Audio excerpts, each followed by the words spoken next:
YouTube के ऊपर Islamic lectures ही सुन लो।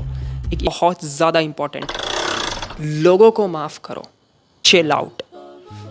तुमने मेरा दिल दुखाया, कोई बात नहीं, मुझे नहीं फ़र्क पड़ता, जाओ जियो अपनी ज़िंदगी।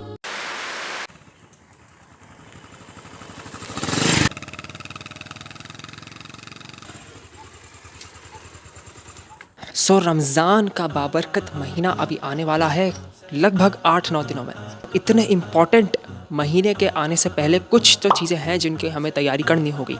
एंड ऑब्वियसली मैं कोशिश करूँगा कि तुम्हें आसान चीज़ें करने के लिए दूँ, क्योंकि मैं जानता हूँ कि तुम कितने आलसी हो। मेरे साथ अगले 5 मिनट तक बने रहो ताकि तुम्हारा भी फ़ायदा हो जाए एंड मेरा भी फ़ायदा हो जाए।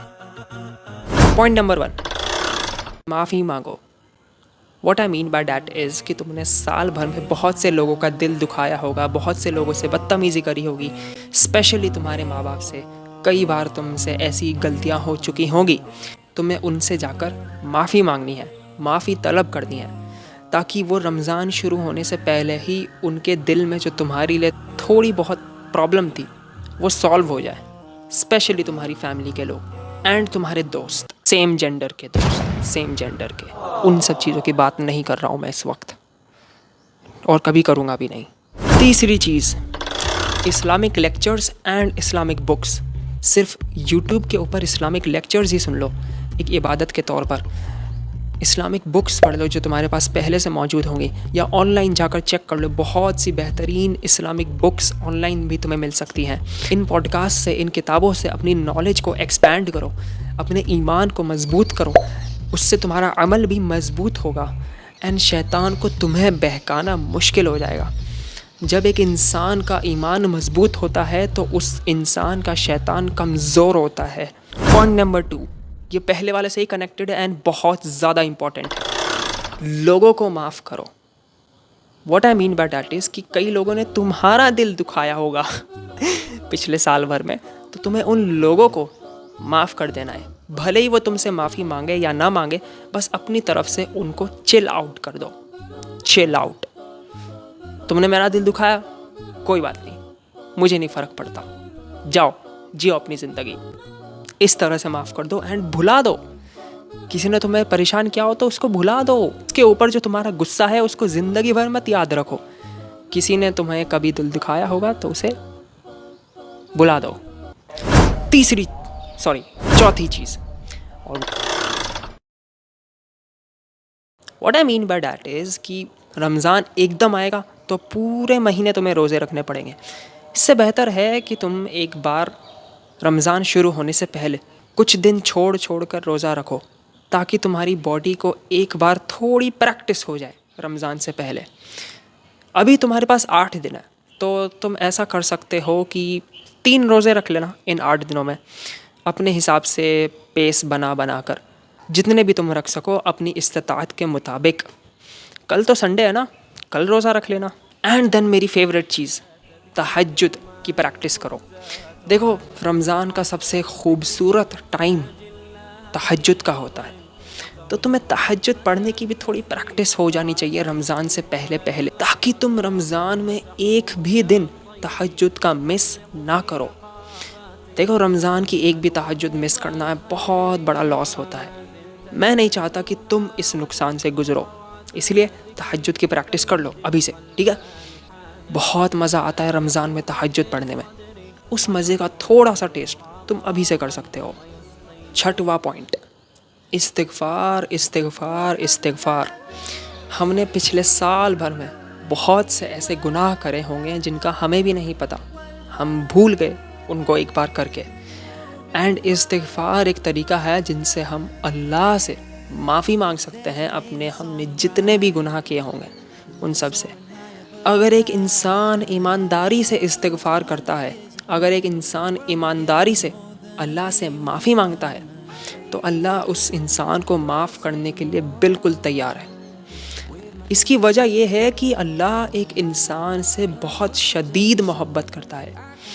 इसीलिए जब इंसान अपनी गलती की माफ़ी अल्लाह से डायरेक्टली मांगता है, तो अल्लाह उस इंसान को एक बार में माफ़ करने के लिए तैयार हो जाता है। तुमने बहुत से गलत काम किए होंगे, जिनको मैं तुम्हें स्क्रीन पर दिखा देता हूँ, अपनी ज़ुबान से नहीं लेना चाहता मैं।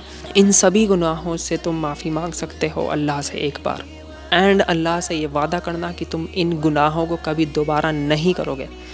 चाहे कोई कितना भी बड़ा गुनाह हो, चाहे कोई कितना भी छोटा गुनाह हो, अल्लाह माफ़ करने के लिए तैयार है। एक बार अल्लाह से माफ़ी मांग कर देखो। अल्लाह ने ये तक कहा है कि जब कोई कौम के लोग अल्लाह से माफ़ी मांगना शुरू करते हैं तो अल्लाह उनके सारे गुनाहों को माफ़ कर देता है, उनकी ज़िंदगी में सुकून ले आता है, उनकी ज़िंदगी में इतना पैसे, माल और दौलत दे देता है जितने उन्होंने पहले कभी नहीं देखे थे। अल्लाह तुम्हें पैसों से माला माल करने के लिए भी तैयार है अगर तुम अपनी गलतियों से माफ़ी मांगो और अल्लाह से इस्तिग़फ़ार करो तो। लास्ट पॉइंट, बस लास्ट पॉइंट है ये, ला हौला वला कुव्वता इल्ला बिल्लाह, देयर इज़ नो पावर और strength except with Allah. Existence के अंदर जितनी भी चीज़ें हैं, सब के अंदर जितनी भी तरह की पावर या स्ट्रेंथ मौजूद है, सब अल्लाह की तरफ से है। सब कुछ अल्लाह की तरफ से है, सब कुछ अल्लाह की तरफ से है। इस बात को अगर हम समझ जाते हैं एंड अपने अंदर इसको फील करते हैं तो अल्लाह इससे बहुत खुश होता है एंड अल्लाह हमारी ज़िंदगियों को बेहतर करने के लिए तैयार हो जाता है। सो मेरे भाइयों, इस रमज़ान को वेस्ट मत जाने देना। जितने भी तुम पॉजिटिव एफ़र्ट्स लगा सकते हो इस रमज़ान में, प्लीज़ लगा देना, ठीक है। हर मौका दोबारा नहीं आता एंड रमज़ान आने से पहले पहले इस दुआ को ज़रूर मांगना, अल्लाहुम्मा बल्लिगना रमज़ान, ओ अल्लाह हेल्प अस रीच रमज़ान। मैंने इसका टेढ़ा मेढ़ा ट्रांसलेशन करा है, इसका एक्चुअल ट्रांसलेशन स्क्रीन पर लिखा होगा, अल्लाहुम्मा बल्लिगना रमज़ान, अल्लाहुम्मा बल्लिगना रमज़ान, अल्लाहुम्मा बल्लिगना रमज़ान। रिपीट करो इसको जब तक रमज़ान तक तुम पहुँच ना जाओ। एंड रमज़ान के रोज़े अच्छे से सुकून से रखना एंड जितनी भी तुम इबादत कर सकते हो, भले ही तुम्हें आलकस फ़ील हो रहा है कोई इबादत करने से, सिर्फ यूट्यूब के ऊपर इस्लामिक लेक्चर्स ही सुन लो एक इबादत के तौर पर। इस्लामिक बुक्स पढ़ लो जो तुम्हारे पास पहले से मौजूद होंगी, या ऑनलाइन जाकर चेक कर लो, बहुत सी बेहतरीन इस्लामिक बुक्स ऑनलाइन भी तुम्हें मिल सकती हैं। देन उसके अलावा पॉडकास्ट भी बहुत सारे मौजूद हैं यूट्यूब पर भी एंड दूसरे प्लेटफॉर्म्स के ऊपर भी। इन पॉडकास्ट से, इन किताबों से अपनी नॉलेज को एक्सपैंड करो, अपने ईमान को मज़बूत करो, उससे तुम्हारा अमल भी मज़बूत होगा एंड शैतान को तुम्हें बहकाना मुश्किल हो जाएगा। जब एक इंसान का ईमान मज़बूत होता है तो उस इंसान का शैतान कमज़ोर होता है। तो जो मैंने बातें बोली उन बातों के ऊपर अच्छे से अमल करने की कोशिश करना मेरे भाइयों। मैं तुम्हारा ही भाई हूँ, तुम्हें किसी भी और टॉपिक के ऊपर वीडियो की ज़रूरत हो तो मुझे ज़रूर बता देना। अल्लाह हाफ़िज़। और हाँ, मुझे भी अपनी दुआओं में याद रखना, ठीक है। मुझे मत भूल जाना।